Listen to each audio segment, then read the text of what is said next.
Service in northern Indiana has issued a special marine warning for Lake Michigan, Michigan City, Indiana to St. Joseph, Michigan, 5 nautical miles offshore to midline of Lake Michigan City, Indiana to New Buffalo, Michigan, New Buffalo, Michigan to St. Joseph, Michigan, until 6 p.m. Eastern Daylight Time.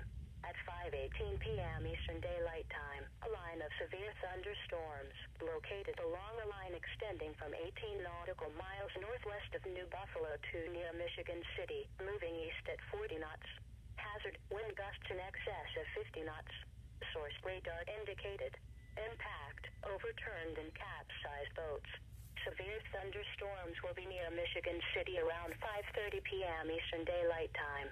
New Buffalo around 5:40 p.m. Eastern Daylight Time. Mariners can expect gusty wind, high waves, dangerous lightning, and heavy rains. Boaters should seek safe harbor immediately until these storms pass. Frequent lightning is occurring with these storms. If caught on the open water, stay below deck if possible. Keep away from ungrounded metal objects. A tornado watch remains in effect until midnight Eastern Daylight Time for northwestern Indiana and southwestern Michigan.